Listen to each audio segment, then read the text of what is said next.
వాళ్ళు మధ్యలో ఆ పార్టీ మగవాళ్ళందరూ కూర్చోబెట్టి నేను చంపేస్తామంటే ఒంటరి మహిళల కూర్చొని 3 గంటల సేపు పోరాటం చేసిందంటే ఎంత సత్తా ఉండాలి, ఎంత ధైర్యం ఉండాలి, ఎలాంటి ధైర్యం నింపుకున్నారు. దేనికి అంటే మనం నిలబడతాం, మన సిద్ధాంతాల మీద అంత పట్టుదల, అంత బలం, ఇవన్నీ చేయడానికి కదా మనం నిలబడి ఉంది ఇక్కడ. ఇవన్నీ ఎలా ప్రూవ్ చేయాలంటే ఒక దశాబ్దం నడవాలి దీని మీద. పవన్ కళ్యాణ్ కూర్చోబెట్టి ఇక్కడ మనకి హోటల్లో ఆపేస్తే చంపేయడానికి పోలీసులు తీసుకెళ్ళడానికి ప్రయత్నాలు చేస్తే మేమేం భయపడలే. చెయ్యి. మా కార్యకర్తల మీద, ఇప్పుడున్న విజయ్ కుమార్ గారి మొత్తం నాయకులందరి మీద, సందీప్ పంచకర్ల మీద, అందరి మీద మన సందీప్ గారి మీద మీ కేసులు 307 కేసులు పెట్టారు. 15 మంది ఉత్తి పుణ్యానికి భరించామన్నీ. అక్కడ మనం కూర్చోబెట్టి అమరావతిలో ధర్నా చేస్తామంటే కూర్చోబెట్టి మేము దాడులు చేస్తూ ఉంటారు. ఇప్పటం కోసం వెళ్దామంటే మీరు కూర్చోబెట్టి బ్లాకులు చేస్తారు. ఏ రోజు భయపడలా. ప్రధానమంత్రి గారు స్వయంగా నాకు తెలిసినప్పటికీ కూడా, ఇంత ఇబ్బంది పెడుతున్నప్పటికీ కూడా విశాఖపట్నంలో ఒక్క ఫోన్ కాల్ నేను పిఎంఓ ఆఫీసు కానీ హెచ్ఎంఓ ఆఫీసు కానీ చేయలేదు. ఎందుకంటే ఇది మా నేల, మేము పోరాడతాం ఇక్కడ. నేను ప్రధానమంత్రి గారిని, హోంమంత్రి గారిని నేను సహాయం అడిగాను. నా అంత బలహీన ఇంకెవలేడు. నా అలాంటి వాడు పార్టీని మూసేసి వెళ్ళిపోవడం బెటర్. అందుకనే బలంగా తీసుకున్నా. ఉంటే ఉంటాం, పోతే పోతాం, చూద్దాం. వీళ్ళు రౌడీలు అంటే వీళ్ళందరూ గత పార్టీ పాలకులంతా రౌడీలు అంట, చంపేస్తారంట, మీదకి వచ్చేస్తారంట. అంటే నేను ఒకటే అనుకుంటా, మీరు ఎంత మావాడు చెప్పాడు ఇందాక, ఎంతమంది వస్తారు రండి, నేను చూస్తాను. ఎంతమంది వస్తారు రండి, నేను ఒక్కనే ఉంటాను రండి. నాలాంటి పిచ్చ మా వాళ్ళందరికీ, మా ఆడపడుచులకి ఉంటుంది, మా జన సైనికులకి ఉంటుంది. రౌడీజం చేయకండి. మా దగ్గర తప్పుందా మేము ఒక సరిదిద్దుకుంటాం. లేదా పాలసీ మాట్లాడతారా, మాట్లాడండి. దౌర్జన్యాలు చేస్తాం, మేము చింపేస్తాం, చంపేస్తామంటే అస్సలు మా ఇన్ని పాత కథలు. మా రక్తం సలసల కాగుతూ ఉంటుంది. మా రక్తం భయపడం. వాటికి క్షేమం కోరుకుంటాం, ప్రజాక్షేమం. భయపడటాలు ఉండవు మా దగ్గర, పోరాటాలే ఉంటాయి. మా ఆడపడుచులు చెప్తా ఉన్నాం. నేను మాట్లాడుతూ ఉంటే పేరెంటాలకు వెళ్ళాలి, కానీ పోరాటాలు కూడా చేయాలి. మన సంస్కృతిని పరిరక్షించుకోవాలి. చూశారు కదా, దీపం పట్టుకొని మనం వెళ్ళి కార్తీక మాసంలో ఎలా దీపం వదులుతాం, అలాగే అవసరమైతే కత్తి కూడా పట్టుకోవాలి. అవసరమైతే కత్తి అంటే నా ఉద్దేశంలో నిజం కత్తి కాదు, మాటే కత్తి అనుకోండి.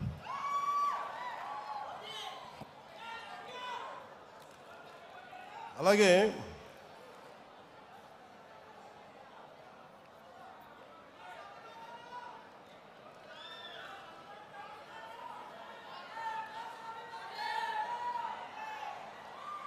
ఇప్పుడు మన ముందున్నది, మనం సాధించగలిగి కొంచెం రోడ్ మ్యాప్ మీకు చెప్తాను. ఎలా మిమ్మల్ని అందరినీ ఒకటి చెప్పి మీకు మళ్ళీ తిరిగి ఇది చెప్పేసి మళ్ళీ మీకు దీనికి వస్తాను. నేను అనుకుంటున్న road map, membership to leadership. ఈరోజు మీరు క్రియాశీలక సభ్యత్వం తీసుకొని మీరు ఒక కార్యకర్తగా, ఒక జన సైనికుడిగా, వీరమహిళగా ఉంటున్నారు. మీరు ఎప్పుడు అలా ఉండకూడదు. మీరు నిత్యం ఎప్పుడు కూడా మీరు ఎదుగుతూనే ఉండాలి. దానికి నేను ఏం చేయాలని ఆలోచిస్తా ఉన్నాను. కింద నుంచి రావాలి నాయకులు అనేవాడు. దానికి నేను ఒక స్ట్రక్చర్డ్ ఫ్రేమ్వర్క్, శివుడి త్రిశూలం, పరమశివుడి త్రిశూలం ఉంటుంది కదా, ధర్మం శక్తి, ధర్మం, రహస్యం, అది ప్రతీక దానికి. అలాగే జనసేన ఇప్పుడు మెంబర్షిప్ కోసం చేయబోతున్నది వెరీ స్ట్రక్చర్డ్ ఫ్రేమ్వర్క్. అలాగే ప్రతి క్రియా సభ్యుడికి గుర్తింపు, నాయకత్వం, భద్రతతోటి ఈ త్రిశూల్ ప్రోగ్రామ్ని మన దసరా తర్వాత స్టార్ట్ చేయబోతున్నాం. అది ఎలా ఉంటుందనేది ఈ కొన్ని ముక్కలు మాట్లాడేసి మీకు తెలియజేస్తాను. ఎందుకంటే ఇది ఇంక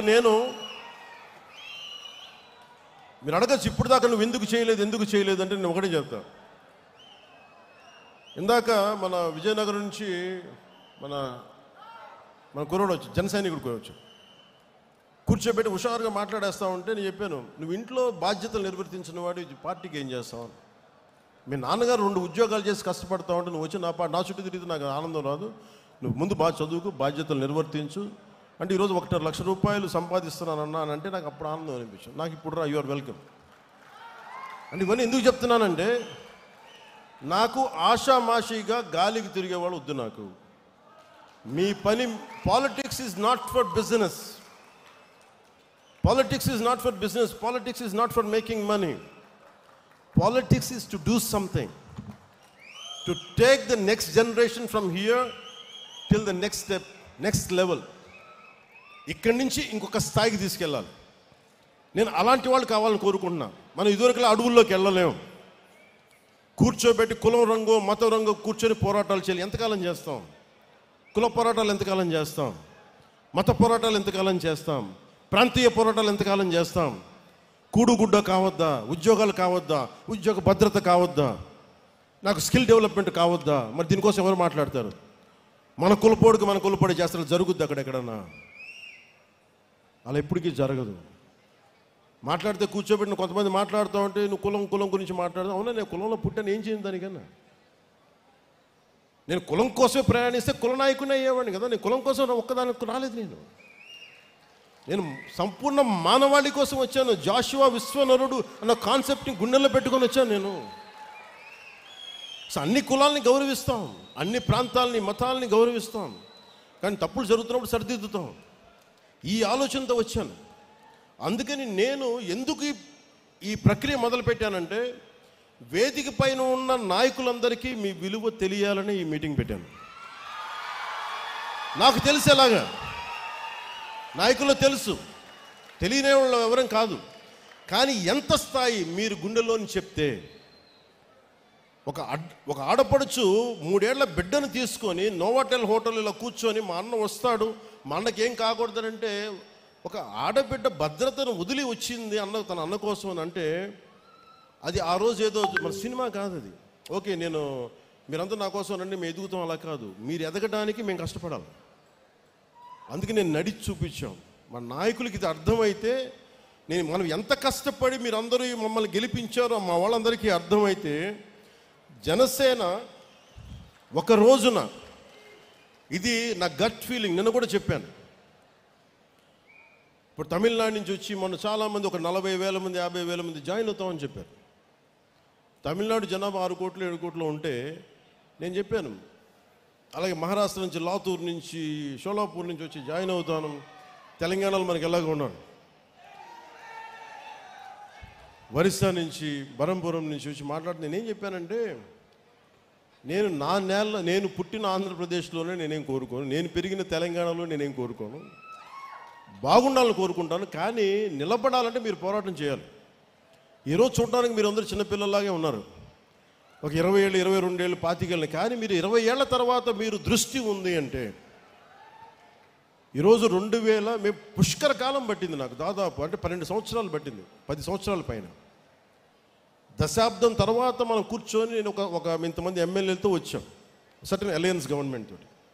అలాంటిది భవిష్యత్తులో మీ కర్ణాటకలో కావచ్చు, తమిళనాడులో కావచ్చు, లేదంటే ఒరిస్సాలో కావచ్చు, మహారాష్ట్రలో కావచ్చు, మీరు తెలంగాణలో కావచ్చు, మీరు వెళ్ళాలి అంటే మీరు పోరాటం మీరు చేయాలి.